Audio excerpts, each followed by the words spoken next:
बेटा last class में हम लोगों ने काइनेटिक एनर्जी, पोटेंशियल एनर्जी, बहुत सारे ग्राफ है ना, पोटेंशियल एनर्जी का डिस्टेंस के साथ, टाइम के साथ, टोटल एनर्जी का, शायद टोटल एनर्जी का नहीं देखा था पर बता देता हूँ, दोबारा बता देता हूँ, ठीक है। वेल यहाँ पर मैं आप लोगों को आज जो चीज़ कराऊंगा वो चीज़ कई बार एग्जाम्स में अलग अलग तरीके से पूछी जा चुकी है, पर पूछने का पैटर्न एक बार वही है अपना, क्या बेसिक समझ लो, उसके बाद सारी कहानी आप आराम से कर सकते हो। क्या 10th क्लास में आप सभी लोग रेजिस्टेंस का कॉम्बिनेशन पढ़ के आए थे? 1/r = 1/r1 + 1/r2, ये किस में होता था? पैरेलल में। आज हम लोग स्प्रिंग के बारे में जानेंगे और देखेंगे कि वहां पर कहानी बिल्कुल उल्टी होती है।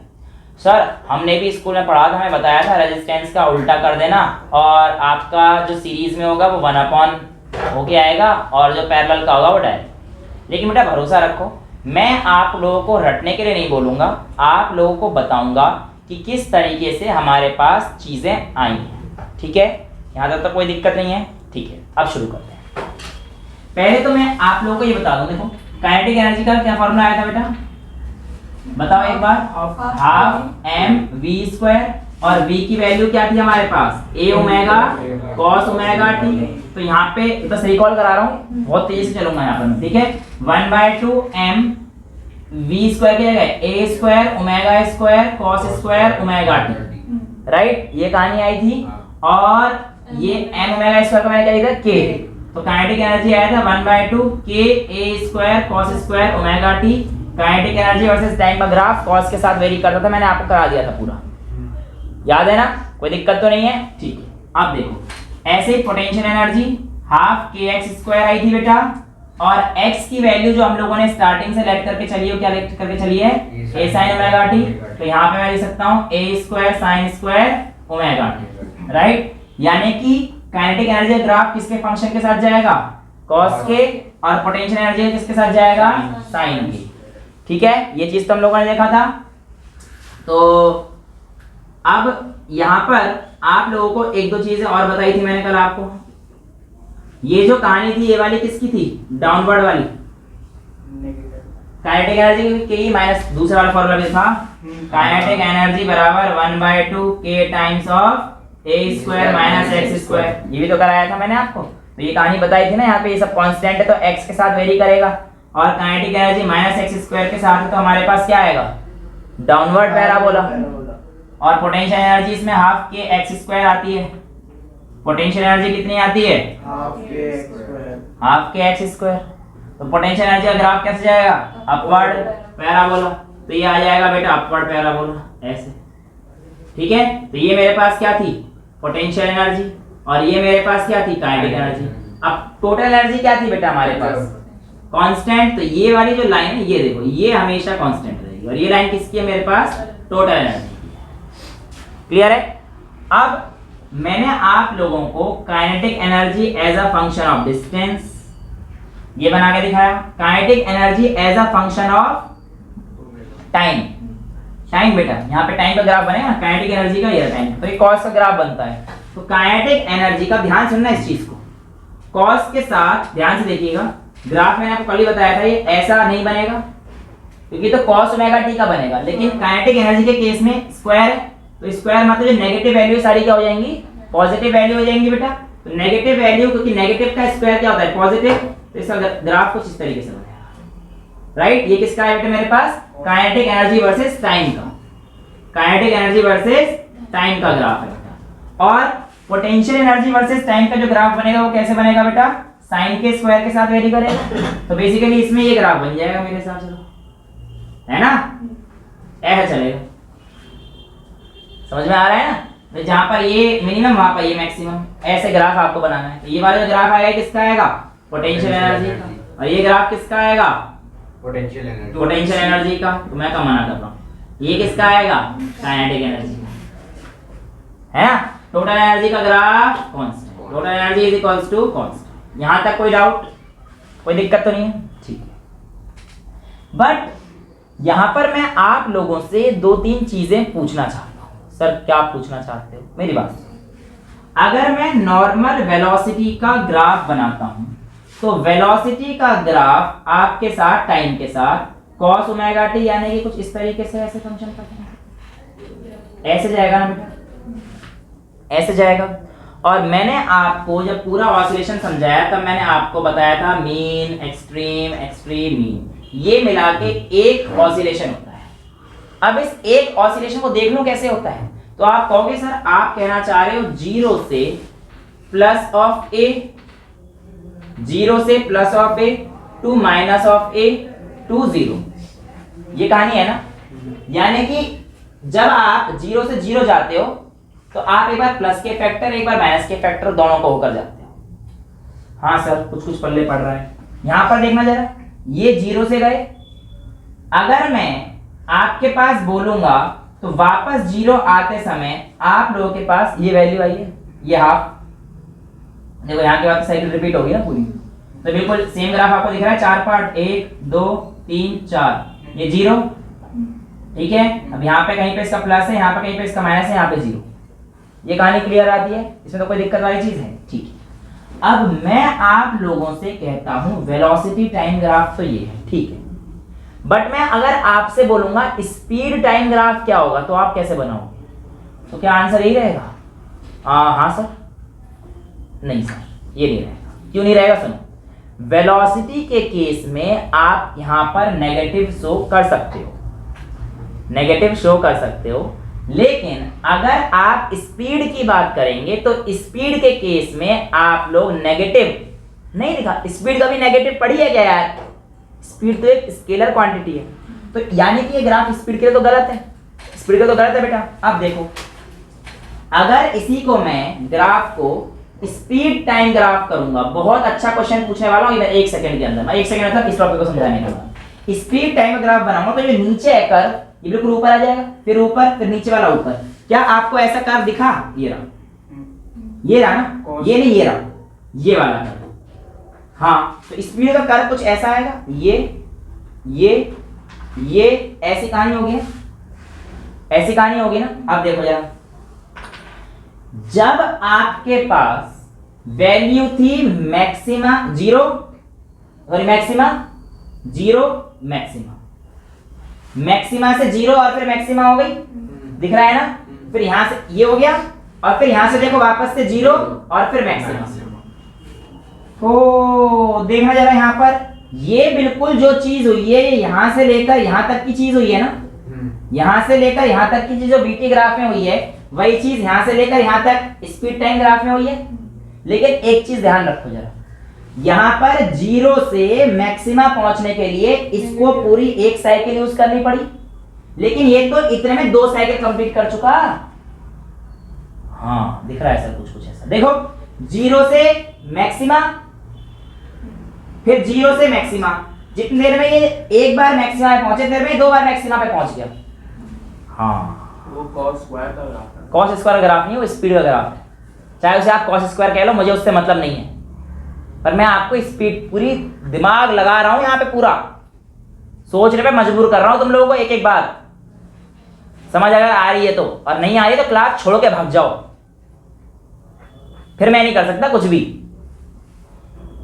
हाँ, ये इंफॉर्मेशन किताबों में नहीं होती है, ये पढ़ के बैठते हो ना, ये रही कराऊंगा इसके 1-2 क्वेश्चन अभी जो यहाँ पे रखी हुई है सैंपल किताब मेरे सामने। अब जो आप स्पीड टाइम देखोगे, यहाँ पे मैं कहना क्या चाह रहा हूं, सुनो ध्यान से। एक टाइम पीरियड में इसकी जो फ्रीक्वेंसी है अगर आप ध्यान से देखोगे तो 1 और 2 बार ग्राफ ऊपर नीचे गया है ना बेटा। एक टाइम पीरियड में इसकी जो फ्रीक्वेंसी है वो कितने हो गई? 2 टाइम्स हो गई। एक टाइम पीरियड में इसने ग्राफ को कट कितनी बार किया? 2 बार, 1 2। पर यहां चेक करना, टाइम पीरियड तो वही है, पर इसने अगर आप देखोगे तो कितनी बार जाएगा यहां पर? है 4 बार जाएगा एक पूरा टाइम पीरियड। अपनी वैल्यू को देखो, 1 2 3, नहीं डबल जाता है ना यहां तक। सॉरी, जो इसका एक कहानी पूरा ये हुई उसने तो यहां तक ही कर दी, यहां तक ही कर दी ना बेटा, एक बार कट किया। तो यहां पर जो वैल्यू है उसमें देखो, इसमें टाइम पीरियड तो हो गया t/2, आधा टाइम हो गया, और फ्रीक्वेंसी हो जाती है डबल। क्यों? इनवर्स रिलेशन होता है पहली बात। अब तुम्हें यहाँ से ना समझने में दिक्कत आएगी कि सर डबल कैसे हो रहा है, पर मैं अगर तुम लोगों को समझाने की कोशिश करूंगा तो मैं क्या समझा पाऊंगा तुम लोगों को। फ्रीक्वेंसी है number of times it passes, तो नंबर ऑफ टाइम्स में तो ये एक बार पास करी, ये एक बार पास करी, पहले तो ग्राफ पूरा कंप्लीट करा ही नहीं है, यहाँ पे जाने का कंप्लीट ग्राफ है पूरा टाइम पीरियड का। तो बेसिकली इसके टाइम पीरियड में अगर आप देखोगे तो ये मिनिमा इसने 2 बार टच किया है, इसने मिनिमा कितनी बार टच कर दिया, 2 ही बार टच किया है ऐसे तो इसने भी, है ना। लेकिन ये वैल्यू देखो आप 4 बार पहुंच गया है, मिनिमा मैक्सिमा 2 बार अटेन किया है, इसने मैक्सिमा 1 ही बार अटेन किया है। तो कहने का मेरा मतलब जो है वो ये समझाना चाह रहा हूँ कि स्पीड टाइम के ग्राफ में टाइम तो टी हाफ हो जाता है एक ऑसिलेशन की, टाइम तो टी हाफ होता है, और उसकी फ्रीक्वेंसी कितनी हो जाएगी, डबल, क्योंकि फ्रीक्वेंसी क्या होता है 1 टाइम पीरियड। तो अगर टाइम हाफ हो गया तो फ्रीक्वेंसी कितनी हो जाएगी, डबल हो जाएगी, इनवर्स रिलेशन होता है। ये कहानी क्लियर हो गई। तो यानी कि आपसे अगर डायरेक्ट क्वेश्चन पूछे कि भैया अगर वेलोसिटी का टाइम पीरियड 4 सेकंड है तो उसी केस में स्पीड तो कितना आएगा, 2 सेकंड, वही काम स्पीड 2 सेकंड में कर जाएगी।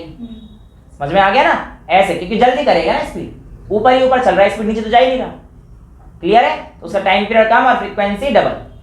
अगर बोलता है कि स्पीड की फ्रीक्वेंसी 10 टाइम्स है तो इसका मतलब अगर वेलोसिटी कितनी हो जाएगी, वो 5। इसमें भी तो 2 बार मैक्सिमम अचीव हुआ है बेटा, यहाँ पे मैक्सिमा 2 बार अचीव नहीं हुआ एक्चुअली, यहाँ पे तो ये वाला नहीं, अपवर्ड की बात कर रहा हूँ। और इसकी ओके मैक्सिमा, ओके इसकी जो बात है पहले उसको क्लियर कर देते हैं। बेटा मैक्सिमा से मेरा यहाँ पे लेना देना था नहीं, मेरा था कंप्लीट साइकिल करने में कितना किया है। देख लो, कंप्लीट साइकिल इसको करने में पूरा जो टाइम टी लगा है, उसी कंप्लीट साइकिल क्या है, एक कंप्लीट साइकिल आप क्या बोलोगे, मैंने कहा था मैक्सिमा को मत गिनना, 0 से 0 पे गिनना है आपको। तो ये मैक्सिमा को क्यों काउंट कर रहे हो, सबसे पहले मैंने आपको जो समझाया ये इसलिए समझाया था, मुझे मैक्सिमा से थोड़ी मतलब है, तभी तो मैं आपको T/2 इंटरप्रेट नहीं कर पा रहा, क्योंकि मैक्सिमा से मतलब नहीं है इस चीज का। मेरा मतलब है कि रिटर्न आप कब पहुंचे हो, रिटर्न आप पहुंचे हो यहाँ से यहाँ यहाँ यहाँ ओरिजिनल स्टेट पे, तो ऐसे पहुंचे हो ना। यहाँ पर देखना, जितने में आप एक बार ओरिजिनल स्टेट पहुंचोगे इतने में यहाँ पर आप 2 बार पहुंच जाओगे इस स्टेट पर। ये तो समझाना चाह रहा हूं मैं।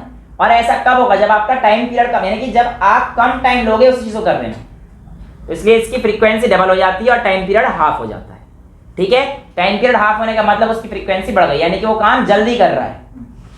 बॉब वाला केस याद है ना भाई, यहां से यहां तक आने में टाइम ज्यादा लग रहा था और यहां से यहां तक आने में टाइम T/12 लग रहा था, यहां से यहां तक आने में टाइम T/6 लग रहा था। वही तो कहानी है इसमें भी। ब्लर तो नहीं हो रहा, क्या हो रहा है, परफेक्ट चल रहा है भाई आज तो, स्क्रीन मजा आ रहा है। सेंटर पे लॉक कर देते हैं इसको, चलिए सही चल रहा है, सब कुछ बढ़िया चल रहा है। ठीक है, यहाँ तक कहानी क्लियर है। अब आगे चले, ये सारे ग्राफ आप लोगों के पास काइनेटिक एनर्जी, फ्रीक्वेंसी, स्पीड वगैरह के हाँ यही होते हैं। आगे चले, अब आपसे पूछ सकते हैं कि किस एम्पलीट्यूड पर पोटेंशियल एनर्जी और काइनेटिक एनर्जी, या एक्स की किस वैल्यू पर पोटेंशियल एनर्जी और काइनेटिक एनर्जी बराबर होंगे, है ना। तो बस क्या करना है, कुछ करना ही नहीं, करके दिखा देता हूँ। चलो फिर, अगर आपसे पूछते हैं कि x की किस वैल्यू पर पोटेंशियल एनर्जी और काइनेटिक एनर्जी बराबर होगी, तो आपको क्या करना है, फॉर्मूला याद रखना है, फॉर्मूला याद रखना है। ठीक है, तो 1/2 kx² बराबर 1/2 k ऑफ A² - यहाँ से 1/2 तो कट जाएगा, तो x = अंडर रूट में ही आ जाएगा। ठीक है, यहाँ पे तुम्हें x की वैल्यू दे रखी होगी, जो भी वैल्यू दे रखी होगी निकाल देना अपना, हो जाएंगे क्वेश्चन बराबर से, कोई दिक्कत नहीं है। बोल देगा कि अगर आपके पास पोटेंशियल एनर्जी 20% है, उससे अगर बताओ x की क्या पोजीशन रही होगी, तो 20% ऑफ इसका 20/100 ऑफ हाफ के x² ये वैल्यू, तो वहां से x की वैल्यू निकल जाएगी। समझ में आ रहा है, ऐसे क्वेश्चन बहुत सारे मिलेंगे। और जब आपका भी अगर चैप्टर अगर जल्दी खत्म हो जाता है सोचे हुए टाइम से, तो मैं एक बार पूरा क्वेश्चन सेशन और करा दूंगा। ठीक है, पर ये सिंपल सा आपका समझ में आ गया ना, क्या समझाना चाह रहा हूँ। इक्वल रख के वैल्यू पुट करनी है x की, जो भी दे रखी होगी। बोलेगा x की वैल्यू जब 1/4 थी ऑफ द एम्पलीट्यूड, तब वैल्यू कितनी आएगी, डाल देना यहाँ पे 1/4। समझ रहे हो ना भाई, x की वैल्यू 1/4 पर आपकी काइनेटिक एनर्जी कितनी होगी, या a/4 पे एम्पलीट्यूड कितना होगा, क्या होगा kinetic energy 1/2 k times of a² minus 1/4। तो 1/4 मतलब a/4 हो गया ना, इसका स्क्वायर, ये आ जाएगा। ऐसे को सवाल आते हैं तुम लोग के बोर्ड के लेवल पे। कर लोगे ना, कोई दिक्कत तो नहीं है? चले आगे, ठीक है। अब हाँ जी, हाँ हाँ, अब आप लोगों के पास आगे जो कहानी आती है, आ जाना टाइम से। हाँ बैग नहीं छूट गया। हाँ, तो आप लोगों के पास जो आगे कहानी आती है वो आती है स्प्रिंग की कहानी। इसकी कहानी आती है स्प्रिंग की कहानी। अब ये स्प्रिंग की कहानी क्या होती है बेटा? ये स्प्रिंग की कहानी है, मैं अपनी जुबानी आपको सुनाने जा रहा हूँ और आप बिल्कुल टेंशन ना लो। एक बार पहले स्प्रिंग समझ लो और उसके बाद बाकी देख लेना, ठीक है? स्प्रिंग की कहानी को अगर मैं देखता हूँ तो सिंपल सी बात तो ये आती है कि आप लोगों के पास एक स्प्रिंग जो होता है कुछ इस तरीके का होता है ना? देखा हुआ है सब। इसको ऐसे यहाँ से फिक्स करके लगा दो या फिर आप ऐसे लटका हुआ देख लो, ये सबने देखा हो, राइट? ये वाली जो कंडीशन है, ध्यान सुनना बेटा इस चीज को, ये वाली जो कंडीशन है, ये कंडीशन आप लोगों के पास एक नॉर्मल स्प्रिंग की है जब उसके पास कोई वेट नहीं है। जब नॉर्मल कंडीशन की है जब उसके पास कोई वेट नहीं है। अब मैं क्या कर रहा हूं, ये हो गया केस 1 नॉर्मल स्प्रिंग। अब इस स्प्रिंग में मैंने क्या करा बेटा, थोड़ा सा वेट डाल दिया और जब मैंने इसे m मास पे लटकाया तो ये अपनी इस ओरिजिनल पोजीशन से let's say x not times आ गया, नीचे आ गया, x नॉट टाइम्स नीचे आ गया। यहां पर तो ये नॉर्मल कंडीशन पे था। जब ये नीचे आया होगा बेटा तो इसको नीचे लाने में मदद किसने करी होगी? इस वेट ने मदद करी होगी। लेकिन आप मेरी एक बात सुन लो बस, ये जो नीचे ला रहा है ये एक कांस्टेंट फोर्स है। कांस्टेंट फोर्स मतलब ये इसका वेट जो कि mg ला रहा है ये नीचे लेके आ रहा है इसको, बस। तो जब ये नीचे आएगा तो क्या इसमें SHM होगा? हाँ या ना? नहीं? कितने लोग कह रहे हैं नहीं होगा। क्यों? क्यों? अगर एक ये रहा, ये नीचे आ गया, ये SHM होता हुआ नहीं दिखा तेरे को इसमें? वेट SHM अगर मैं इसमें वेट लगा दूंगा तो ये नीचे जाएगा, तो इसमें SHM नहीं होगा। क्यों? ये देखो तो यही तो है, बैक एंड फोर्थ बोलो, टू एंड फ्रो कर लो। तो वहां तो वेट किया है, वेट रिलीज करो या ना करो उस बात से मतलब नहीं है। नहीं होगा। नहीं होगा तो क्यों नहीं होगा? हैं? टाइम ज्यादा कम से है, चले। कोई लॉजिक वाला सेंस देगा? नहीं दे पाएगा। मैं बताता हूँ, सुनो ध्यान से, ध्यान सुनो, स्टार मार्क डाल लेना और नोट कर लेना कि भैया अगर आपके पास कोई कांस्टेंट फोर्स लग रही है तो वो आपके पास कभी भी ऑसिलेटरी मोशन या ऑसिलेशन प्रोड्यूस नहीं कर सकती। और सर ये स्टेटमेंट सही है, नेवर लिख दिया। और ये जो mg लग रहा है बेटा ये तो हमेशा पे लगने वाला है इस समय पर। हाँ अब समझ में आ रही है सर बात। तो ये जो mg नीचे लग रहा है, क्या इसकी वजह, mg का मतलब ये देखो, ये देखो ध्यान से सुनो, ये आपके पास, रुक जा बेटा इतनी जल्दी क्या है देखो मोशन दिखाने की, ये कहानी है, ठीक है? अभी इसमें कोई SHM है क्या? नहीं। ये कौन सा कंडीशन है? केस 1 जो कि हमारे पास किसका है? नॉर्मल वाले केस का। अब मैं इस पे एक वेट लगा देता हूँ, ठीक है? खैर बहुत लंबा लुढ़क जाएगा पर कोई नहीं, इसका वेट तो कुछ ज़्यादा ही है। कोई ऐसा हल्का वेट है जो मैं लटका सकूं? हैं?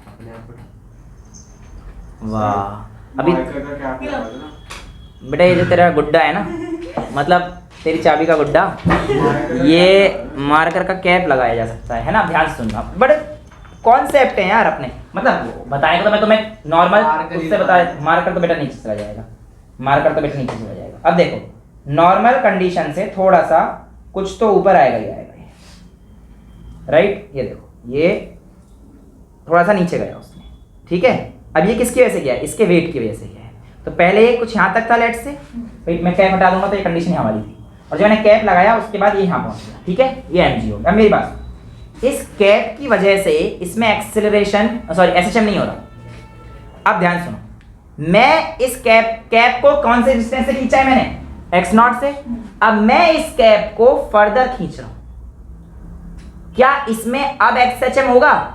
क्या अब इसमें ऑसिलेशन होगा? दोबारा सुनो, मैं इस कैप को फर्दर खींच रहा हूं, दिख रहा है ना आपको यहाँ पे डिस्टेंस चेंज होता हुआ इसका? क्या इसमें अब SHM होगा? हाँ हाँ हाँ। हाँ होगा। क्यों होगा? सुनो बेटा, क्योंकि जो मैंने जो फोर्स लगाया है वो फोर्स है वेरिएबल फोर्स। और याद रखना, किसी भी एसएचएम को करने के लिए हमेशा आप लोगों को, ये नहीं है, नेवर नहीं है, ये इसके लिए वेरिएबल फोर्स आपका ऑसिलेशन प्रोड्यूस करता है। तो जो मैं खींच रहा था वो कांस्टेंट नहीं था। कांस्टेंट फोर्स कौन सा था? mg, इसका वेट वो कांस्टेंट था, उसकी वजह से ऑसिलेशन नहीं आएगा। हम कैसे मान ले आपकी बात है?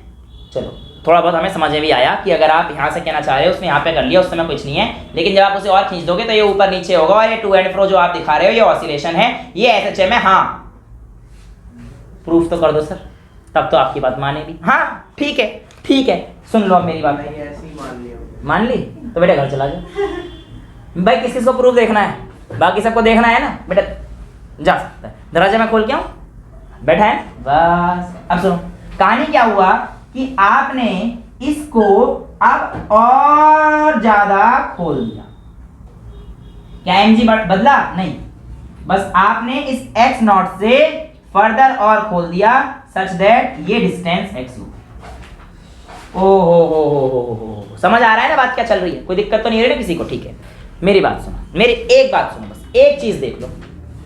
जब मैं इसको पास लेके जा रहा हूं तो देखो छोड़ते ही क्या हो रहा है, वापस वहां आने की कोशिश कर रहा है। अच्छा नहीं आया मजा? ये देखो, जब मैं इसे वापस खींचूंगा तो देखो क्या करने की कोशिश कर रहा है, वापस ऊपर जाने की कोशिश कर रहा है। यानी कि यार इस दुनिया में इस भगवान ने इस स्प्रिंग के अंदर ऐसी चीज बना के डाली है। अरे भगवान होंगे या XYZ जो भी होंगे, जो रिलीजन को तुम मानते होगे, XYZ जो भी है, सुनो ना, ऐसी चीज डाली है कि जिसकी वजह से ना तो ये चाह रहा है कि मैं खींचूं ज्यादा, ना ये चाह रहा मैं दबूं ज्यादा। हाँ सर, तो ये कौन करा रहा है? भगवान करा रहा है मान लो, पर फोर्स करा रहा है। एक फोर्स करा रहा है, उस फोर्स का नाम है रीस्टोरिंग फोर्स। क्या है बेटा? Restoring force. और वो रीस्टोरिंग फोर्स इस तरीके से है कि वो रीस्टोरिंग फोर्स इसको वापस लेकर जाना चाहता है अपनी पोजीशन में। हाँ या ना? तो इसका मतलब इस बॉडी पर इस समय पर एक रीस्टोरिंग फोर्स लग रहा होगा, और ये जो रीस्टोरिंग फोर्स लग रहा होगा ये होगा kx0। मैं जितना डिस्टेंस खींचा उतना रीस्टोरिंग फोर्स लग पाएगा। हाँ, लेकिन ये जो कंडीशन थी नॉर्मल कंडीशन थी जब हमने कुछ भी नहीं करा था। ये कंडीशन वो थी जब आपके पास बॉडी किसमें थी? इक्विलिब्रियम पे थी। वहां पे हिल रहा था क्या मार्कर रखते वक्त? नीचे नहीं ना, मार्कर कहा जब मैंने नीचे वो रखा तब जाके नीचे लगाओ। हाँ सर, लेकिन जब मैंने मार्कर को ज्यादा खींच दिया वो कहानी बाद में पढ़ेंगे। पहले ये बताओ इक्विलिब्रियम की कंडीशन समझ में आई कि नहीं आई? परफेक्ट समझ में आ रहा है सब कुछ? ठीक है, तो क्या मैं इक्विलिब्रियम की कंडीशन में ये लिख सकता हूं mg बराबर kx0? हाँ सर, ये बात तो आप लिख सकते हो, इसमें तो हमें कोई दिक्कत नहीं है। तो माइनस का साइन बेटा अभी लगा देंगे, वही लगा देंगे, रुक जा तू, तेरे लिए मैं एंड में माइनस भी लेके आऊंगा, टेंशन ना ले। अभी इतनी बात बता मुझे समझ में आ रही है कि नहीं आ रही? बात उसकी बिल्कुल 100% सच है और मैं माइनस का साइन यूज करूंगा, बट मैं बस कॉन्सेप्ट समझाने की कोशिश कर रहा हूं। तो पहले कॉन्सेप्ट समझ लेते हैं, फिर माइनस प्लस समझ लेंगे। ये क्लियर है? हाँ सर ये तो क्लियर है। अब मुझे ये बताओ, जब मैंने इसे और नीचे खींचा तो क्या mg में कुछ चेंज आएगा? जब मैं मार्कर को नीचे खींचूंगा तो मार्कर बदल के पेन बन जाएगा क्या कोई अपने आप? मार्कर तो मार्कर ही रहेगा, मतलब मार्कर कैप तो मार्कर ही रहेगा ना, तो मास घटेगा बढ़ेगा तो नहीं। यानी कि नीचे लगने वाला वेट क्या रहेगा? वो तो उतने का उतना ही रहेगा। लेकिन अब गड़बड़ है, डिस्टेंस बढ़ जाएगा जिसकी वजह से रीस्टोरिंग फोर्स अब ज्यादा होगा। हाँ, अब रीस्टोरिंग फोर्स ज्यादा होगा, और रीस्टोरिंग फोर्स जो ज्यादा होगा वो उसमें एक एक्सेलरेशन प्रोड्यूस करने की कोशिश करेगा, क्योंकि F बराबर m है, मास है तुम्हारे पास, और तुम्हारे पास अगर रीस्टोरिंग फोर्स ज्यादा है तो पक्का उस वजह से कोई ना कोई एक्सेलरेशन आया होगा। फील आ रहा है? समझ आ रही है सारी चीज? दिमाग में जा रही है सारी चीज? ठीक है, तो यहां पे देखो, बस आप सर ये कहना चाह रहे हो, आप ये कहना चाह रहे हो कि आपके पास इस बार जो mg लगा है, इस बार जो mg लगा है, ध्यान से, पर मेन फोर्स तो ऊपर की तरफ ज्यादा लगेगा। कौन सा लगेगा? kx0 नहीं, k times x plus x0। अब रीस्टोरिंग फोर्स kx ये होगा, restoring force F is equal to kx। मैं वर्क एनर्जी पावर से पढ़ाता आ रहा हूं, वहां पे ये करा दिया था कॉन्सेप्ट तो मैंने, पर दोबारा समझा रहा हूं मैं तुम लोगों को, क्योंकि यहाँ पे ऑसिलेशन वाला केस कैसे आ रहा है ये समझाने के लिए। नालायक है, ये हो गया, ये एक्स्ट्रा फोर्स है, ये बड़ा फोर्स है। इसमें से अगर आप ये ऊपर की तरफ जाने वाला फोर्स है, ऊपर की तरफ जाने वाला फोर्स है, और मुझे पता है कि अगर मैं उसे जड़ से नीचे खींच रहा हूं तो बॉडी कहां जाने की कोशिश करेगी? स्प्रिंग कहां जाएगा? ऊपर। नीचे खींचूंगा तो ऊपर, ऊपर दबाऊंगा तो नीचे। हाँ, फोर्स कौन सा डोमिनेंट है, ऊपर वाला कि नीचे वाला? ऊपर वाला।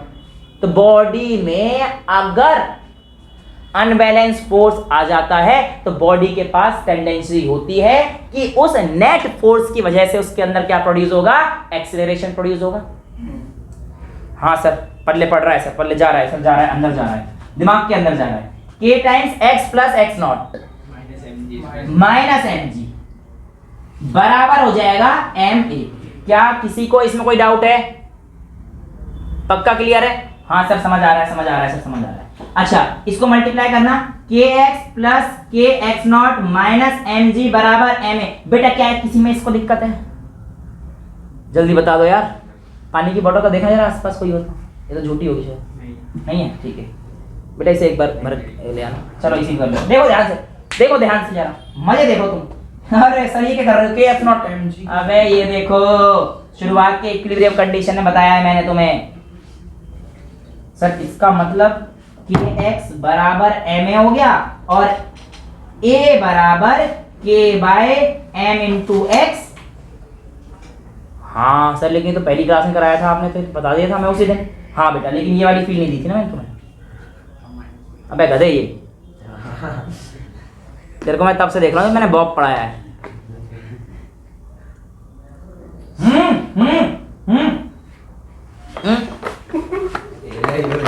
मेरी बात तो सुना आगे, मजा आ गया ना यहाँ तक? अब देखो आगे का मजा। वेक्टर नहीं लगेगा बेटा, अभी गलत जगह पढ़ के आ रहा है, तो थोड़ी थोड़ी पढ़ के सही आ रहा है, पर पूरा नहीं पढ़ता तू। ठीक है, ढंग से पढ़, जो पढ़ रहा है बिल्कुल सही जगह से पढ़ रहा है तू। अब यहाँ देखो, जस्ट सुनो ध्यान से। आपको मैंने एक्सेलरेशन का फॉर्मूला क्या पढ़ाया है बताओ, एक बार बता दो बस, क्या फॉर्मूला पढ़ाया है मैंने तुम लोगों को? क्या पढ़ाया है?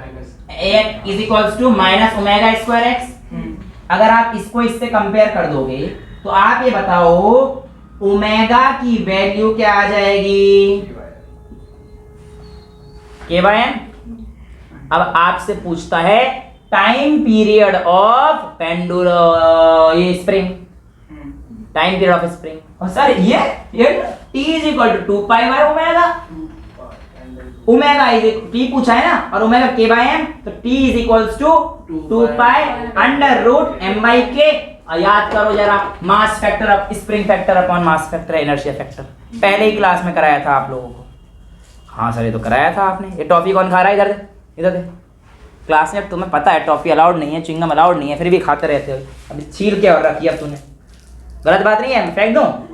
फेंकना नहीं चाहिए, ऐसा मत करा कर बेटा, गलत बात है। और लाया कुछ? नहीं लाया, ऐसे मत करा करो, खामों का तुम्हारा घाटा मेरा फायदा हो जाता है। गए ना 1 रुपए कमाने में कितनी मेहनत लगती है पता है? 1 रुपए को अभी तो पापा की जेब से मार लेता है तू, गंदे बच्चे। सुनो आप ध्यान से, पापा किसी में लेगा ना बेटा, हम होंगे तुम्हारे घर में भाई, मम्मी पापा दोनों और नहीं, हमारे तो पापा ही थे। खैर सुनो आप ध्यान से। यार ये बताओ पहले तुम्हें टाइम पीरियड पूरा मजा आ गया, कोई दिक्कत तो नहीं आई इस चीज में? अब मैं पहले उस बच्चे की बात कर देता हूँ। बेटा यहाँ देखिए जरा, यहाँ से ले ले, चल जाएगा। दूसरा जो उसने बात बोली थी वो यहाँ पर ही सच बैठती है, वेक्टर लगा दो दोनों। तो इससे क्या हो जाएगा? ये माइनस का आ जाएगा। क्यों आ जाएगा? क्योंकि सर आपके पास x तो नीचे की तरफ गया और एक्सेलरेशन आपका ऊपर की तरफ जा रहा था। जब दोनों का डायरेक्शन अपोजिट होगा तो यहाँ पे कर लो, तो जब आप इसे ओमेगा स्क्वायर एक्स से करोगे तो आपके पास k बाय m। ठीक है, क्लियर है बेटा?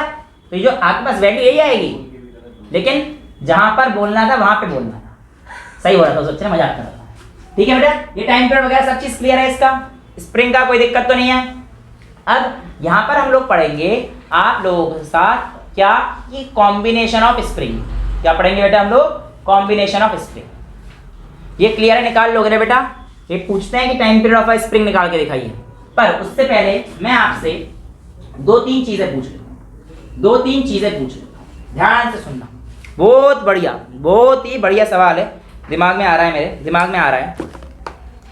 एक ओ हीरो इधर देख, ये देखो, ये एक स्प्रिंग है मेरे पास, ठीक है, पहले केस में रुक जा बेटा, यहाँ पर है ना इनिशियल केस। एक केस है जब मैं इसका एम्पलीट्यूड यहाँ तक कर देता हूँ, एक केस, और दूसरे केस में यहाँ तक कर दिया।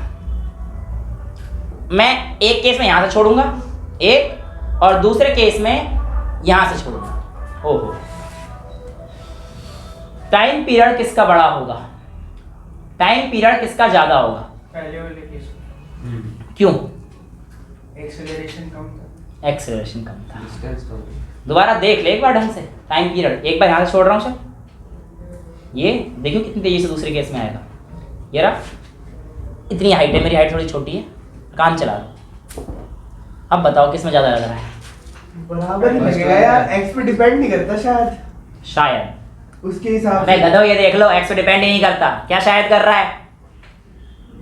सामने लिखा हुआ है शायद कर रहा है, इसमें भी मारूंगा दप्पड़ खींच के। अबे एक्स है कहाँ, तो तुम्हारा पागल बना रहा है एग्जामिनर, मतलब मैं। एक्स पे डिपेंड कर रहा है, कितना खींच रहे इसे? पे चल, बेकार वाली बातें कर रहे हो। एम्पलीट्यूड पे डिपेंड नहीं करता। Time period of a spring do not depend on amplitude. चाहे इसे इतना खींच ले तू पकड़ा तो वहां तक पकड़ ले, फिर मैं छोड़ो, कोई फर्क नहीं पड़ना बेटे। एक सवाल आया था, एक जगह लेके गए स्प्रिंग को जहां पे उसकी ग्रेविटी की वैल्यू इतनी थी। अब बताओ दूसरी जगह पर ग्रेविटी की वैल्यू G/4 होगी तो उसके टाइम पीरियड पर क्या फर्क पड़ेगा? क्या फर्क पड़ेगा? इंक्रीज होगा, बढ़ेगा? नहीं फर्क पड़ेगा कुछ, बताओ। दिख गया ना तो फॉर्मूला साफ साफ। सर टाइम पीरियड केवल और केवल किस चीज पर डिपेंड कर रहा है? किस चीज पर डिपेंड कर रहा है? मास और स्प्रिंग कांस्टेंट। मास और स्प्रिंग कांस्टेंट के, मास और स्प्रिंग कांस्टेंट। ओ, कुछ समझ में आ रहा है सर? जितना मास ज्यादा होगा उतना टाइम ज्यादा लगेगा। अबे फॉर्मूला साफ तो कह रहा है, देख लेना। यहाँ पे अगर ज्यादा मास लटका देगा, हैवी मास, तो टाइम ज्यादा लगेगा। बिल्कुल सही बात है, क्योंकि नीचे तक जाएगा ना, ऊपर भी धीरे धीरे आएगा। समझ रहे हो? इतना हल्का करोगे धुम धुम धुम धड़का होता जाएगा तेज तेज। बड़े मास में ऐसे होगा। सर ये के का क्या फैक्टर है? के का क्या फैक्टर है? अब मेरी एक चीज सुनते जाओ, एक चीज सुनते जाओ। के तो स्प्रिंग कांस्टेंट है। के स्प्रिंग कांस्टेंट है, के स्प्रिंग कांस्टेंट है। अब यहां पर मैं आप लोगों से कहता हूं, ध्यान सुनना। एक स्प्रिंग आपके पास लेट से ये है, एक स्प्रिंग है, ठीक है। दूसरी स्प्रिंग लेता जिसकी लेंथ इससे लंबी होती है, तीसरी लेता जो इससे भी लंबी होती है। तो इसमें मैं आप लोगों को सोचने का टाइम दे रहा हूं कि मैं आगे तो कराऊंगी, सोच के बता रहा किसका स्प्रिंग कांस्टेंट ज्यादा होगा। सबसे पहले इसका इनवर्सली प्रोपोर्शनल है, क्या फोर्स या स्प्रिंग कांस्टेंट? Spring constant. ढंग से देख ले जहां पे देख रहा है। के है या एफ है? एल के, ठीक है। चलो जहां पे भी देख रहा हो सही जगह देख रहा है, तुम्हें पता ही पड़ गया। लेकिन उस चीज को समझाने से पहले, या पहले ये समझा देता हूँ, क्योंकि इसके बाद में फिर तुम्हें ना नीट का सवाल कराऊंगा जो आया था। चलो ये समझा, देखो ध्यान से, ध्यान से। जो आपके पास के है ना, ये स्प्रिंग कांस्टेंट। जो आपके पास के है, ये क्या है? Spring constant. और के की वैल्यू, ध्यान सुनना, इनवर्सली प्रोपोर्शनल रहती है लेंथ। के की वैल्यू इनवर्सली प्रोपोर्शनल रहती है लेंथ। ठीक है बेटा, कोई डाउट तो नहीं है इसमें? सर समझ नहीं आया कैसे? सुन लो ना। के बेसिकली स्प्रिंग की स्टिफनेस को बताता है। के बेसिकली स्प्रिंग की स्टिफनेस को बताता है। स्टिफनेस मतलब कि किसी और फैक्टर के आने की वजह से स्प्रिंग अपनी प्रॉपर्टी लूज करेगा या नहीं करेगा, ये। और इस बात सच है, जितनी छोटी स्प्रिंग होगी ना उतनी स्टिफ ज्यादा होगी। हाँ, जितनी बड़ी स्प्रिंग होती जाएगी उतना उसको स्ट्रेच करना इजी रहेगा। हाँ सर समझ तो आ रहा है। यानी कि लेंथ बढ़ने पर के क्या हो रहा है? घट रहा है ना, ये तो बताना चाह रहे हैं यहाँ पर, यही तो यहाँ पे बताना चाह रहा है।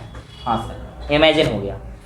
तो कुल मिला के अगर आपके पास किसी भी जगह की लेंथ को यानी कि एक स्प्रिंग काट देता हूं, एक स्प्रिंग है,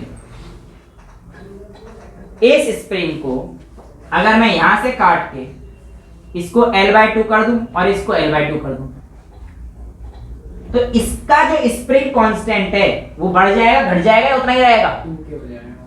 2k हो जाएगा, क्योंकि L/2 हो गई, बिल्कुल L/2 से काटा है।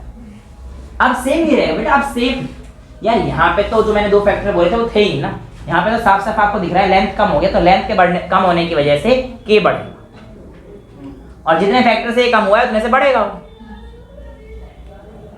ठीक है, समझ में आ रहा है? यानी कि अगर आप इस टर्म से फॉर्मूला देखोगे ना, ऐसे देखो, K1 into L1 equal to K2 into L2। ये आपको एक नया फॉर्मूला मिल गया। किसी भी स्प्रिंग कांस्टेंट दे रखी है, एक दूसरे का लेंथ निकालना है तो पूछेगा उसमें, अगर ये दे रखा है तो फॉर्मूला ये लगा दोगे आराम से। समझ में आ रहा है?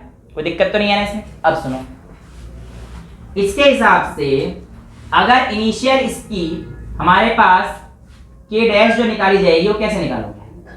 तो K1 तो हमारे पास K था, L1 L था भाई, पूरी लेंथ ही होगी। L2 अगर आपने L/2 कर दी तो K2 कितना हो? ये तो पूछा था आपसे, ये देखो L से L मर गया तो K2 बराबर कितना आ गया? 2k। तो मैंने तो वैसे ही बता दिया यार, अगर लेंथ आधा करोगे इनवर्स प्रोपोर्शनल में K डबल हो जाएगा, कहानी खत्म। और प्रूफ ये रहा। समझ में आ रहा है? लेंथ अगर काटोगे 3 बार 4 बार 5 बार, डिपेंड करेगा जिसे काटा है, जितने फैक्टर से कम हुआ है उतने फैक्टर से वो बढ़ जाएगा। हाँ सर, समझ आ रहा है धीरे धीरे? अच्छा, धीरे धीरे समझ आ रहा है। तो ये भी देखो जरा एक बार, जरा ये देखो, एक स्प्रिंग है तुम्हारे पास, ये भी क्वेश्चन सिंपल सा आ रखा है, ये क्वेश्चन नीट में आया। ये काट दिया आपने एक हिस्से में, ये काट दिया आपने एक हिस्से में, और ये देखो सबसे लंबा आपको दिख रहा है। ये आपने इसको काटा है 1:2:3, यानी कि एक स्प्रिंग है, आपने इसको इस तरीके से काटा है कि इसके 3 भाग हो गए, जो कि एक हिस्से, 2 हिस्से और 3 हिस्से में थे, 1:2:3 में। ठीक है, तो आपको बताना था जब हमने, वैसे तो इसका पूरा K बताना था, और बेसिकली सीरीज और पैरेलल कॉम्बिनेशन का क्वेश्चन था, वो लंबा क्वेश्चन था, है ना? तो पहले तो आप ये सीख लो ना कि इसका K कैसे निकालते हैं, सीरीज पैरेलल इसके आगे सिखा ही रहा हूं मैं। ठीक है, अब इसका K कैसे निकालेंगे? यहां फंस जाएंगे हम, यहां फंस जाएंगे, फंस तो जाओगे, पर देखो मैं बता देता हूं लोगों को। देखो ध्यान से, जब आपने इसको पूरे की लेंथ कितनी है ये तो हमें पता है L है, लेट से ये x काटा, ये x काटा, ये x काटा, x काटा, x काटा, x काटा, x 2x, तो ये x हो जाएगा, ये 2x हो जाएगा, और ये 3x हो जाएगा। तो आप लिख सकते हो x plus 2x plus 3x बराबर L के, 6x is equals to L, तो x is equals to L/6, यानी कि ये जो फैक्टर है x का, इसकी जो लेंथ है वो लेंथ L/6 हो गई, यानी कि 1/6 टाइम्स हो गया। तो जो इसका k होगा वो क्या हो जाएगा? 6 टाइम बढ़ जाएगा, तो बेटा इसका k जो होगा वो 6k होगा। अच्छा, हाँ समझ आ रहा है? कोई दिक्कत तो नहीं? चाहे इस फॉर्मूले में रख के देखो ना, L/6 हो गया ना, तो k2 आ गया 6k, राइट? क्लियर? इसे केस में देखोगे 2x, तो 2 इंटू L, x का मतलब कितना था? L/6, तो ये कितना आ गया? L/3, तो ये कितना आ गया? 3k। 6 काटोगे 6 आ रहा है, 3 में काटोगे 3 आएगा, अभी 2 आएगा तो 2 आ जाएगा ना, ये L/2 आएगा तो ये 2k आ गया। टोटल स्प्रिंग कांस्टेंट कितना हो जाएगा? अगर बताएं 6 और 3 9 और 2 11 के, ओवरऑल कितना आ जाएगा? 11 के आ जाएगा। क्लियर है? स्प्रिंग कांस्टेंट में कोई दिक्कत तो नहीं है बेटा? यहां तक कर लोगे आराम से सारी कहानी, चिल चल रहा है ना मामला, कोई दिक्कत तो नहीं आ रही? ठीक है, अब आपके पास जो अगला टॉपिक है वो है इसका कॉम्बिनेशन डाल, तो हेडिंग डाल देना कॉम्बिनेशन ऑफ स्प्रिंग, और जो ट्रिक लिखवाते हैं उस ट्रिक में डाल देना छोटी सी बेकार सी जो रटने के लिए होती है कि spring behaves opposite to resistance, जो तुम्हारे बताया गया। एक बच्चे ने मुझसे आके कहा भी सर हमने तो याद कर लिया, ऐसे ऐसे होता है, अब मैं कहीं भूलता ही नहीं। मैंने कहा ठीक है, फिर मैंने उससे एक सवाल पूछा, थोड़ा सा रह गया अक्का बक्का, कह रहा है सर इस केस में नहीं बता पाऊंगा। इसीलिए जो आपने लिखा है spring behave opposite to resistance लिख लो, मुझे दिक्कत नहीं है, बट पहचानना भी तो पड़ेगा। और दूसरी चीज आज तो मैं समझा दूंगा, कोशिश तो यही कर रहा हूं कि तुम्हें बार बार याद रखने की जरूरत नहीं पड़ी किस तरह बिहेव करेगा, भाड़ा में गया, याद रखो ही मत, समझो। करें शुरू। आपके पास दो टाइप के इसके कॉम्बिनेशन होते हैं, एक होता है आपका सीरीज कॉम्बिनेशन और दूसरा जो होता है वो आपके पास होता है बेटा इसका पैरेलल कॉम्बिनेशन। एक होता है आपका सीरीज कॉम्बिनेशन और दूसरा आपके पास होता है पैरेलल कॉम्बिनेशन। ठीक है, ब्लैक मार्कर किसी को कहीं पे रखा हुआ दिख रहा है? ये रहा बेटा, इसमें इंक डालने का काम कर देते हैं। Thank you so much. एक होता है सीरीज कॉम्बिनेशन, एक होता है पैरेलल कॉम्बिनेशन। अब ये सीरीज कॉम्बिनेशन और पैरेलल कॉम्बिनेशन काम कैसे करता है बेटा? पहले कैप तो खुल, पहले कैप खुल ले, क्योंकि निप में भी डाल दियो कैपिलरी रिएक्शन पढ़ा रखा है ना फ्लूइड्स में। सीरीज कॉम्बिनेशन और पैरेलल कॉम्बिनेशन। अब यहां पर आप लोग देखिए, ये होता है मेरे पास एंड टू एंड कनेक्शन। यही पढ़ाया था 10th क्लास में, एंड टू एंड जरा मैं पढ़ाता रहा हूँ, लिख दूं तुम्हारे लिए, लिख देता हूँ। It behave opposite to resistance. मुझे क्या दिक्कत है यार, ये कर ले जैसे करता हूँ। एंड टू एंड कनेक्शन, ठीक है, ये स्प्रिंग है, इसका एक एंड हो गया, इस एंड से ऐसे जोड़ोगे तो ये सीरीज कनेक्शन, ये सीरीज कनेक्शन। ये स्प्रिंग है, ऐसे है, इसके एंड से दूसरा स्प्रिंग जोड़ोगे सीरीज कनेक्शन। ठीक है, पैरेलल कनेक्शन की खासियत होती है कि वो आपके पास एक ही पॉइंट से अटैच होता है। यानी कि जब आपको दो स्प्रिंग ऐसे दिख जाए जो कि एक ही पॉइंट से अटैच हैं, ऐसे केस में आप लोग उसको क्या लिखोगे? क्या लिखोगे? पैरेलल लिखोगे। कैसे? ये देखो, अगर ये जो दो स्प्रिंग हैं वो हमारे पास ऐसे अटैच हैं तो ये हमारे पास पैरेलल कॉम्बिनेशन है। अगर मेरे पास दो स्प्रिंग ऐसे अटैच हैं तो बेटा ये मेरे पास पैरेलल कॉम्बिनेशन है। ठीक है, अब उस बच्चे को ये चीज समझ में आ गई, सर से पैरेलल सीरीज समझ आ गई। तो मैंने पूछा कि बताओ ये क्या है? ये मास m लिख देता हूँ यहाँ पर, ये यहाँ पे मास m लिख देता हूँ, यहाँ पे मास m लिख देता हूँ। फिर मैंने पूछा उससे, बच्चा इधर आओ, ये मास m और ये, अब ये क्या है बताओ? ये सीरीज है कि पैरेलल है? कहाँ से पैरेलल लग रहा है? कहाँ से सीरीज लग रहा है? ऐसे आया था वो बच्चा भी, जब मैंने उसे बोला सीरीज तब बोलता पैरेलल, जब मैंने बोला पैरेलल तब कहता है सीरीज। कनेक्टेड है, सीरीज है, एंड टू एंड कनेक्टेड है। तुझे एंड टू एंड दिख रहा है, तुझे क्या दिख रहा है? कनेक्टेड ही नहीं है। कनेक्टेड ही नहीं है। तो कनेक्टेड ही नहीं है तो फिर पैरेलल कैसे कह देगा तू? है, जब कनेक्टेड ही नहीं है तो पैरेलल कैसे बोल रहा है? हवा में नहीं, फिजिक्स में बात कर। हाँ, सेम मास क्या है? तेरे लिए सेम मास के कर दिए बेटा। कितना मास है तेरा? लड़की कितनी तेज है, मास नहीं बताएगी। गलती से ही तुम लोग मत पूछ लेना, थप्पड़ मार देगी। कितना है? न्यूटन का थर्ड लॉ फॉलो नहीं होगा? न्यूटन का थर्ड लॉ फॉलो होता है। एक बार एस्केलेटर पे जब ऊपर जाएगी तब वेट चेक करिए उसमें। बताया था ना तुझे? भारी है, तुझे कैसे पता भारी है वो? भारी हो जाएगा। अच्छा, ऐसी बातें मत करा करना है जो मेरे को शक पैदा करे क्लास में। मैं दूर दूर बिठाऊंगा फिर तुम लोगों को, हैं? मेरे को पढ़ाने नहीं देते तू। एक तो ये नहीं पढ़ाने देता मेरे को, सच्ची में गंदी गंदी बातें करता है। एक बच्ची ने बताया था, सर आपने, मैंने कल वीडियो देखी। सर कैमरा में एक्सपोज कर दूं इसे आज एक्सपोज? मेरा फोन फोड़ दूंगा कोई बात। अच्छा ये बताओ बेटा, इसमें क्या नजर आ रहा है? सीरीज पैरेलल कुछ भी नहीं, सीरीज पैरेलल कुछ भी नहीं। मेरी बात सुनो, मैं तुम्हें पैरेलल की पहचान क्या बताई थी? जब स्प्रिंग सेम बॉडी से अटैच हो। अबे नालायक हूं, बॉडी तो यही है ना, ये रही ना बॉडी, इससे ये अटैच है, इससे अटैच, ये पैरेलल है। मैंने इधर बनाया ताकि तुम्हें कंफ्यूज हो जाओ सीरीज में, मैं तो वैसे ही बनाया था मैंने मजे के लिए। पैरेलल है वो। मैंने क्या बोला था पैरेलल की? आंख बंद करके एक चीज याद रखो ना यार, एंड टू एंड स्प्रिंग के केस में जब जुड़े होंगे वो सीरीज, किसी एक बॉडी के साथ अटैच होंगे स्प्रिंग, वो पैरेलल। खत्म कहानी। ये जो कहानी आएगी ये किसकी आएगी बेटा? हमारे पास पैरेलल। सर हम कैसे मान लें कि पैरेलल? 2 मिनट और रुक जाओ। पैरेलल तो क्या कह रही है?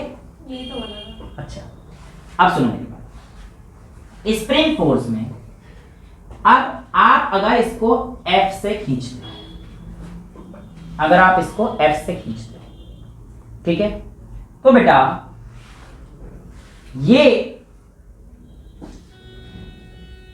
x1 डिस्टेंस ट्रेवल करेगा, इसको खींचा तो ये भी ट्रेवल करेगा x2 डिस्टेंस। हाँ सर, करेगा तो है ही, इस बात में तो कोई दिक्कत नहीं। अब इस स्प्रिंग का जो कांस्टेंट है, अगर ये आइडेंटिकल है, स्प्रिंग तो सारी आइडेंटिकल है ना बेटा, ये तो मैंने आइडेंटिकल ले रखी। और अगर आइडेंटिकल नहीं होंगी तो मैंने पीछे केस करा दिया, तोड़ेंगे तो उसका के कैसे निकलता है उसका मैंने करा दिया। तो ये आइडेंटिकल है तो ये के और ये के, तो जो F बराबर क्या होता है kx, F is equal to kx, यही पढ़ा दिया मैंने तुम लोग। तो जो नेट फोर्स आएगा F net is equal to k times of x1 प्लस k टाइम्स ऑफ x2, ये आएगा, राइट? आएगा कि नहीं आएगा? अब मैं अगर आप लोगों से यहां पर सिंपल सी बात कह देता हूं, अच्छा स्प्रिंग कांस्टेंट में अलग अलग लेने पड़ेंगे बेटा, स्प्रिंग कांस्टेंट अलग अलग लेने पड़ेंगे, k1 इसका k2 इसका, क्योंकि अगर k ले लूंगा तो फिर ये इक्वल स्ट्रेच लेंगे तो मामला बिगड़ जाएगा, जो समझाना चाह रहा हूं वो नहीं समझ। तो ये आ जाएगा F net is equals to, clear आ रहा है? लेकिन आपके पास F is equals to kx होता है। अब ये जो x1 की वैल्यू है इसको आप कैसे लिख सकते हो? x1 बराबर F बाय k1। सुन ले बेटा, ध्यान से, F बाय k1। और x2 को कैसे लिखोगे? F by k2। अब मेरी बात सुन, जो फोर्स आपने यहां पर खींचा है ना, वही फोर्स यहां पे लगेगा, वही फोर्स यहां पर लगेगा, क्योंकि लाइन एक है ना, डिस्ट्रीब्यूट करूंगा फोर्स। ऐसा समझो सीरीज में करंट सेम रहता था, सीरीज में करंट सेम रहता था, ये बिल्कुल एक करंट की तरह काम कर रहा है। जब आप इसे खींच रहे हो तो जो फोर्स इस पे लगेगा वो फोर्स इस पे लगेगा, है कि नहीं? समझ में आ रहा है? तो मैं अगर आपसे कहता हूं कि जो आपके पास x डिस्टेंस आई है, ये कब आई है? जब आपने x1 और x2 को मिला के आई, तो आप ये लिख सकते हो x बराबर x1 प्लस x2। क्लियर है कहानी? थोड़ी सी मिस्टेक हो रही थी, अब सही होगी। तो x बराबर x1 प्लस x2, तो ये जो x की वैल्यू है इसको मैं क्या लिख सकता हूं? F by k of overall, क्योंकि तो ओवरऑल का है ना, नेट फोर्स तो ये है ना, ठीक है। F by k net is equals to x1 की वैल्यू क्या आई है? F by k1। चलो तुम्हारे लिए मैं F1 बाय k1 लिख दूं प्लस F2 बाय k2 लिख दूं। अब मुझे बस ये बता दो, एक बार बस मुझे ये बता दो, क्या F अलग अलग होंगे? F1 F2 F नहीं, सर तो सारे सेम होंगे कि एक ही लाइन में लग रहे हैं, और एक ही लाइन में अगर हमारे पास फोर्स लग रही है, सभी फोर्स की वैल्यू क्या होती है? इक्वल होती है। तो यानी कि ये फोर्स इक्वल है तो इसका मतलब ये कट जाएगा, तो 1/k की वैल्यू क्या आ जाएगी? 1/k1 प्लस 1/k2, या फिर k नेट की वैल्यू क्या आ जाएगी? k1 k2 upon k1 plus. समझ में आ गया? कोई दिक्कत तो नहीं आई? तो जब आपके पास स्प्रिंग का कॉम्बिनेशन आपको निकालना हो, k निकालना हो, तो आप कैसे निकालोगे? k1 k2 upon k1 plus k2। समझ में आ रहा है? कोई दिक्कत तो नहीं आ रही? अब चला इसकी बात देखते हैं, इसकी बात देखो जरा पैरेलल की। अब यहाँ पे देखो काहे की लगेगी ना, अब यहाँ पर जो फोर्स है वो ऐसे आपने खींची, ध्यान से देखो। अब ये फोर्स डिस्ट्रीब्यूट होगी इसमें और इसमें, दो अलग अलग जगह, अलोंग सेम लाइन नहीं है ना फोर्स। अब यहाँ पर से नीचे आएगा तो ये मतलब F1 नीचे आएगा, ये F2 इधर की तरफ लग रहा हो सकता है। जब आप इसको खींचोगे, ध्यान से सुनो ध्यान से, तो अगर आपने इसको x डिस्टेंस नीचे खींचा तो ये वाला भी नीचे x डिस्टेंस ही आएगा, और ये भी नीचे, क्योंकि सिस्टम सेम है ना। तो इस बार फोर्स बराबर नहीं है, इस बार डिस्टेंस बराबर है। हाँ, इस बार फोर्स बराबर नहीं, इस बार क्या बराबर है? डिस्टेंस बराबर है। और डिस्टेंस बराबर है इसका k1, इसका k2। तो आपको पता है F जो होगा वो F1 प्लस F2 के इक्वल ही होगा। F की वैल्यू क्या है? k times of x1। x1 मतलब x ही तो रहेगा, ये तो जितना x समय बराबर है, ये जब जितना इसमें देखो, अगर तुम यहां से इसे खींचते हो तो जितना ये खींचेगा उतना ये भी खींचेगा। समझ आ रहा है ना? कोई दिक्कत तो नहीं हो रही? तो kx बराबर k1 times of x plus k2 times of x, क्योंकि x तो बराबर है ना x तो सुख में x कट जाएगा, तो k नेट कितना आ गया बेटा डायरेक्टली k1 प्लस k2। बेटा इसलिए हम लोग कहते हैं कि spring behave opposite to resistance. Resistance में सीरीज के केस में तो ये आता था R1 प्लस R2 और पैरेलल के केस में ये आता था। क्लियर है कहानी? ये तुम्हारे पास जो चीज आती है ये किसकी आती है आपके पास? इसकी आती है। के नेट की जो वैल्यू आई वो हमारे पास ऐसे है। यहां तक किसी भी बच्चे को कोई दिक्कत है? नहीं है? चल सकता हूं मैं आगे? ठीक है। आपसे फिर सवाल पूछते हैं कि अगर आप लोगों के पास, अच्छा जैसे आपसे पूछ लूं कि तीन कंडीशन दे देता हूं, एक ये वाली, एक ये वाली,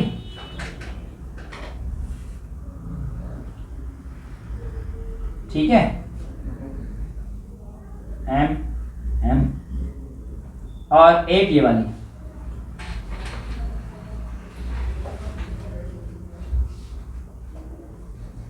इनमें से सबसे ज्यादा मतलब टाइम पीरियड किसका आएगा? टाइम पीरियड ऑफ ऑसिलेशन सबसे ज्यादा किसका आएगा? इसका T1 मान लो, इसका T2 मान लो, इसका T3 मान लो। तो बताओ सबसे ज्यादा टाइम पीरियड किसका आएगा? सबसे ज्यादा टाइम पीरियड किसका आएगा? तो सर हम कैसे निकालेंगे?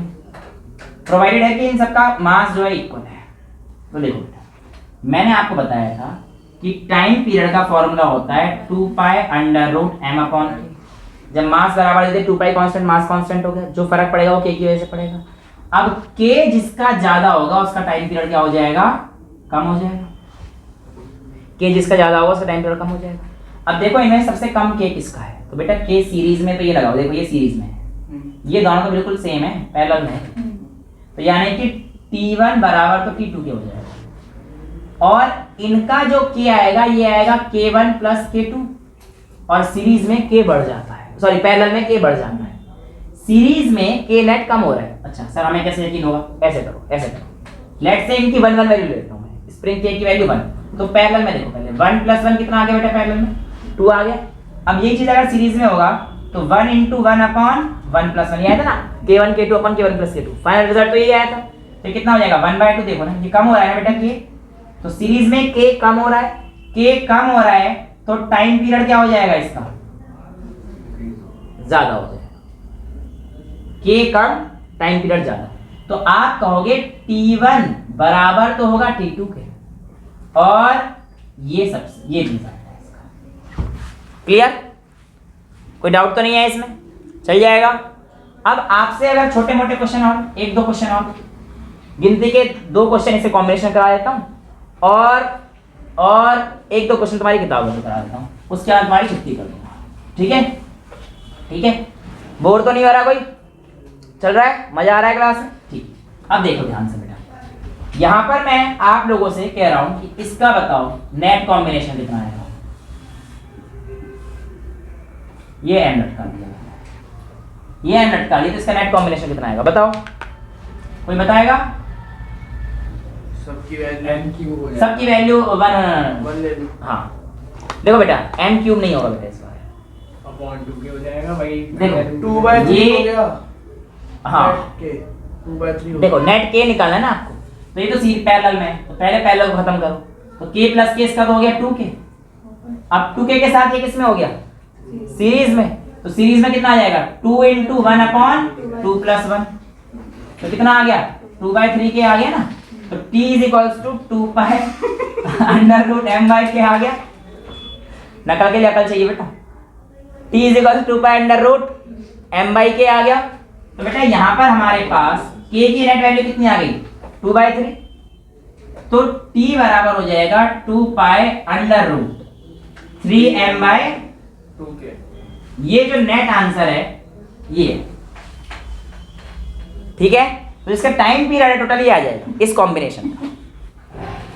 कर लोगे? ऐसे ही क्वेश्चन आएंगे भाई। अब तुम्हें कोई भी कॉम्बिनेशन हो तो पकड़ तो लोगे ना कि सीरीज है कि पैरेलल है, तो उसका टाइम पीरियड पूछेगा। टाइम पीरियड मैंने तुम्हें निकालना सिखा दिया।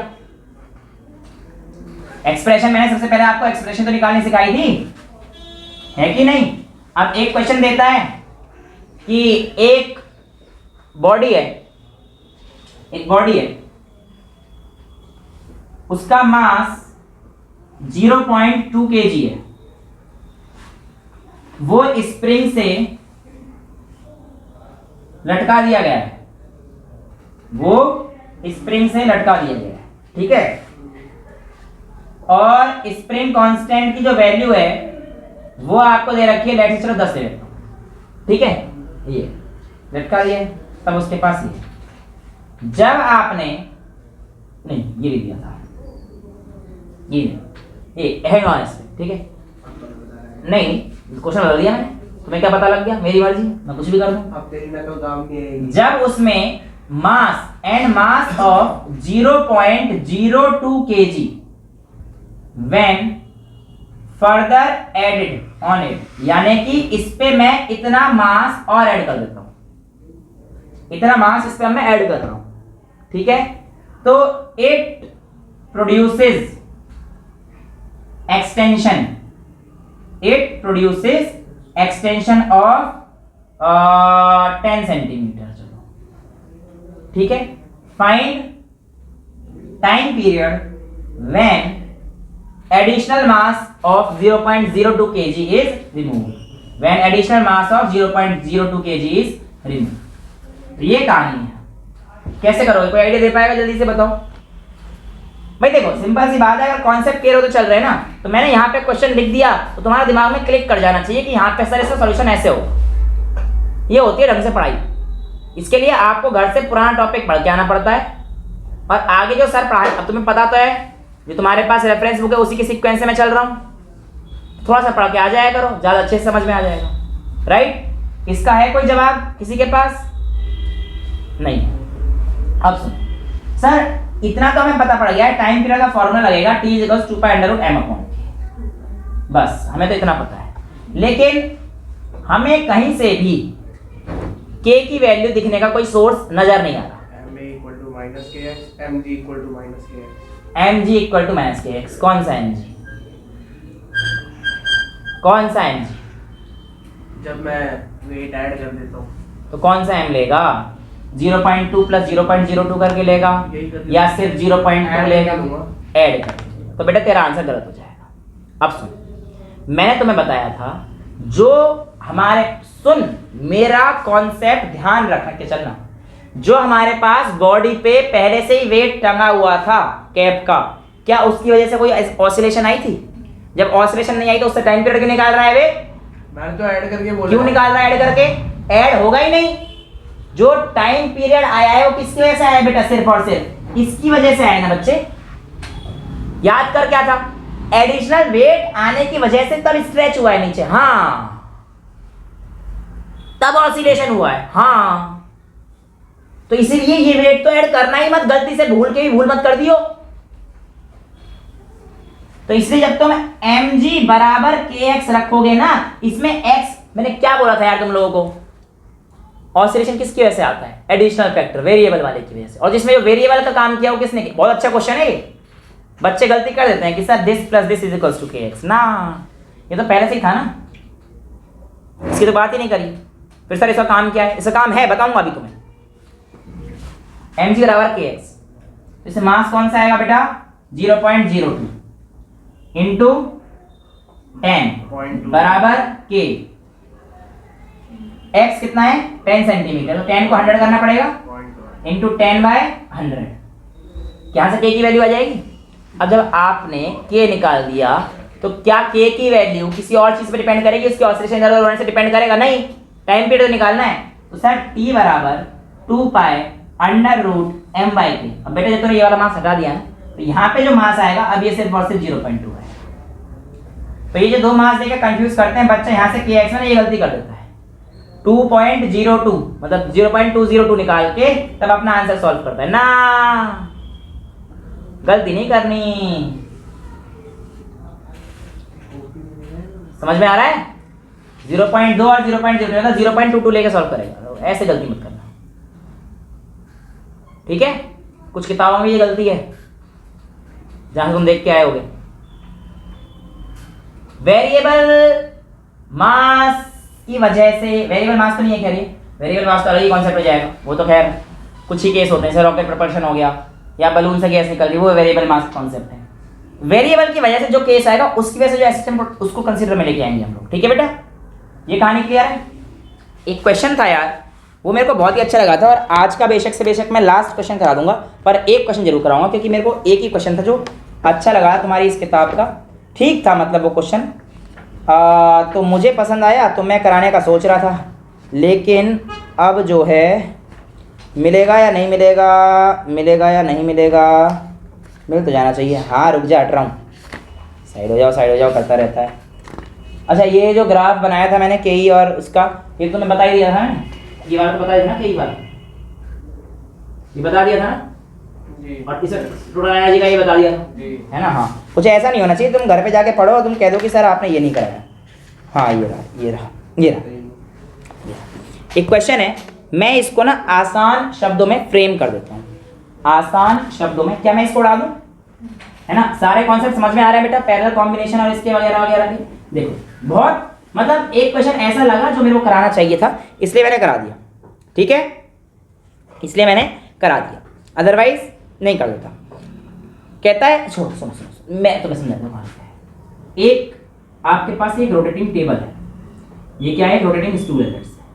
अपना स्टूल था रोटेटिंग वाला, चलो छोड़ो कोई बात, ये रोटेटिंग स्टूल है। ठीक है, इसके ऊपर एक चीज रखी हुई है ना, और ये नीचे किसी चीज से कनेक्टेड है, ये नीचे किसी चीज से कनेक्टेड है, बस यहाँ से जस्ट नीचे से कनेक्टेड है। ठीक है, जब इस स्टूल को आप घुमाएंगे, इस स्टूल को आप लोग घुमाएंगे सच दैट कि इसका कितना दे रखा है revolution, it's set into rotation of 300 RPM. 300 RPM बेटा, 300 आरपीएम का मतलब होता है 300 रेवोल्यूशन पर मिनट। ठीक है, 300 आरपीएम घुमाया है, तो ये बोलता है when the table is set into a this इतना ऑफ रोटेशन इतना, the length of the stretch spring is 40 centimetre. ये जो स्प्रिंग है जो इससे रखी हुई है, इसकी स्ट्रेच स्प्रिंग की जो लेंथ है वो 40 सेंटीमीटर है, स्ट्रेच स्प्रिंग। और वो कहता है if the original length of spring was 35 centimetre and mass of the weight that is on table is 2 kg। हाँ, इज 2 kg। ठीक है, तो आपको फाइंड क्या करना है, determine the force constant of the spring, यानी कि आपको के निकालना है, के बराबर कितना होगा। बहुत ही बढ़िया क्वेश्चन है जो मुझे लगा कि ये कराना चाहिए, तो ये मैं आप लोगों को करा देता हूँ। हैं, कराऊँ? हाँ सर, कराना तो आपको ही पड़ेगा, क्वेश्चन देख के तो वैसे ही उड़ रहे हैं हमारे तो हवा से। सुनो बेटा, अब यहाँ पे ये उड़ा दूँ, ये वाला क्वेश्चन उड़ा दूँ, इसमें तो कोई दिक्कत नहीं। के निकालना है। हाँ, के निकालना है, बता चल एक बार, दिमाग लगा के बता कैसे निकालेगा। m omega square, m omega square k is equals to m omega square. लगा देगा, लग तो रहा है। लगा के देख। 300/60 का होल गलत स्क्वायर है। तो गलत है बेटा, वो तो तब लगता है तो कांस्टेंट होता है, यहाँ तो स्ट्रेच और उसकी वजह से भी तो वो आ रहा है, जो कांस्टेंट होता है ना तब लग जाता। इस टेबल पे वेट रख रखा है, हाँ, उसकी वजह से वो टेबल टेबल घूम रही है, अब टेबल घूम रही है, वेट रखने की वजह से वेट रखा है जो कि नीचे कनेक्टेड है स्ट्रिंग से, टेबल घूम रही है। जब टेबल घूमती है तो इसकी स्ट्रिंग स्ट्रेच हो जाती है, कंप्रेस होगी ना, स्ट्रेच हो रही है ना। स्ट्रेच हो रही है। चलो क्वेश्चन ने स्ट्रेच दिया, मैं क्या करूँ, 40 सेंटीमीटर पे, ठीक है, और ओरिजिनली उसकी लेंथ 35 पे। ठीक है। ठीक है, चलो खैर थोड़ा सा क्वेश्चन टफ है बट मैं आपको समझा देता हूँ। मैं अगर आप लोगों से यहाँ पर एक चीज़ बोलूँ कि ये क्वेश्चन आसान तो नहीं है, वैसे टू बी ऑनेस्ट आसान नहीं है, पर दिमाग लगा लेते हैं एक बार। ठीक है, पहले तो आरपीएम को चेंज करेंगे हम लोग, रिवॉल्यूशन पर मिनट। तो इससे मैं क्या निकाल सकता हूँ बेटा, फ्रीक्वेंसी निकाल सकता हूँ। पर मिनट है तो फ्रीक्वेंसी कितनी आ जाएगी, 300 बाय 60 ये सिखाया था मैंने आपको, उसकी 75 टाइम्स इन अ मिनट, तो उसकी फ्रीक्वेंसी निकालने, यही तो बात कर रहा है। ये कह रहा है 300 टाइम्स इन अ मिनट, सिखा रखा है ना सब कुछ मैंने, तो क्वेश्चन कोई टफ थोड़ी है। तो इसकी फ्रीक्वेंसी कितनी आ गई, 30, 50, 5 आई है, 50 आई है, 60 तो म्यू की वैल्यू कितनी आ गई, 5। Time period. हाँ, अभी ऐसे नहीं निकल सकता बेटा। अब सुन आगे कहानी। अब तेरे पास चेंज इन लेंथ कितना आया है बेटा, चेंज इन लेंथ बता मेरे को। 40 मीटर। चेंज इन लेंथ बराबर आया है 5 सेंटीमीटर। ये तेरे पास चेंज इन लेंथ है, और f बराबर होता है k इंटू एक्स के, और इसी x की वजह से तेरा ऑसिलेशन हुआ होगा। तो ये बात तो पक्का है कि यहाँ पे जो x आएगा ये कौन सा आएगा, 5 सेंटीमीटर वाला है। हाँ सर, अगर आप ऑसिलेशन की बात कर रहे हो तो ये चेंज इस वाली लेंथ की वजह से आएगा कि वेरिएबल फोर्स तो ये है, इसकी वजह से लेंथ चेंज हुआ। मैंने क्या बोला तुम्हें, सबसे पहले कॉन्सेप्ट यही समझाया था। यहाँ पे स्टेटमेंट 2 लिखे थे ना, कांस्टेंट फोर्स के ऑसिलेशन प्रोड्यूस कर सकता है, अजी घंटा नहीं, वेरिएबल फोर्स कर सकता है, हाँ के 4 नहीं आएगा बेटा, सुन तो ले, अब सुन ओमेगा स्क्वायर लगाओगे। हाँ, अब ये जो एफ है अभी कैसे घूम रहा है, सर्कुलर पाथ पे। सर्कुलर पाथ पे कौन सा फोर्स लगता है, सेंट्रीपिटल फोर्स। सेंट्रीपिटल फोर्स का फॉर्मूला क्या होता है, m r ओमेगा स्क्वायर। चलो mv स्क्वायर बाय r, जिसको नहीं पता उसको देख लो, mv square by r, v is equal to r omega होता है। तो यहां से मैं डायरेक्ट ले लूंगा m r omega square, m r omega square, ठीक है। तो अब लगा दो भैया, इसकी जगह पर क्या लिख दोगे, m r omega square, m r omega square is equal to, k निकालना है, x की वैल्यू 5 × 10 की पावर -2 सेंटीमीटर में ना, मीटर में। ओमेगा की वैल्यू 2πf, और फ्रीक्वेंसी आपके पास ये, उसका स्क्वायर हो जाएगा। तो मास तुम्हें दे रखा है 2 किलो, सारी वैल्यू आ गई 2πf। अब r क्या है, r बताओ क्या है, r तो रेडियस है, और ओरिजिनली ये वाली जो इसकी वैल्यू है ना 35 वाली, बेटा वही उसका रेडियस है। ये पहले बताना होता है, दे रखा है इसमें नहीं, ये तो मैं और गलत कह रहा हूँ। आर तो जो रेडियस है वो कैसे आएगी, देखो जरा, आर कब आएगी, जब वो घूम रहा है उस टाइम तो आर निकाल, आई एम सॉरी इनिशियल नहीं बेटा, मेरी गलती है। ये 40 सेंटीमीटर जब निकल रहा है, जब ये घूम रहा है, ये इसकी वजह से घूम, ये देख, आई एम सॉरी, बस यहाँ तुम्हें यहाँ समझ में आ जाएगा सब कुछ।